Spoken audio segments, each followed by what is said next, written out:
Damon Hill has recently doubted the apparent feud between the bosses at Mercedes and Red Bull, but one of the latter's racers, Sergio Perez, has disputed that stance. Damon Hill's suggestion that the apparent feud between Toto Wolff and Christian Horner is little more than a front has been rejected by Sergio Perez.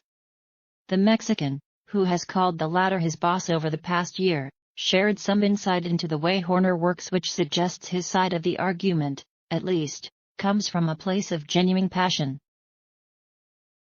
As the on-track rivalry between title chasers Lewis Hamilton and Max Verstappen was heating up, something similar was happening in the pit lane. Tensions between Mercedes team principal Wolff and his Red Bull counterpart Horner were becoming more and more obvious with each passing week.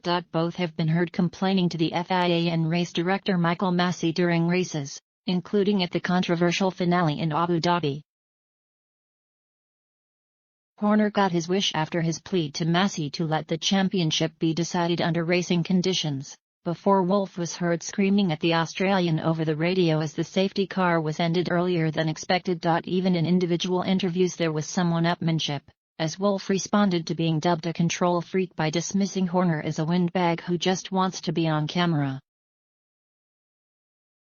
When interviewed together, though, they were far more well-behaved and even shook hands for the cameras ahead of that final race in the UAE. That left Hill questioning whether the tension between them was ever truly real, or if it had been manufactured to an extent. It's just so sad that you have these two camps, they're both experiencing all the pressure, the victories, the defeats, the rivalry, but they can't share it, the victory, together, he told the F1 Nation podcast.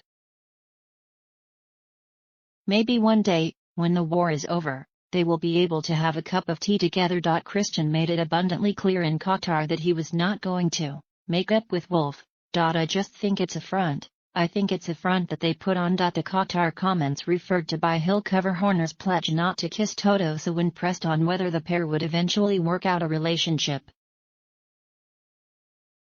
But it seems the 1996 world champion believes there is not as much real friction there as what meets the eye. However, Red Bull driver Perez appears to have dismissed the idea that any of the passion shown by Horner is fake after describing what he has seen from the Englishman in their year working together.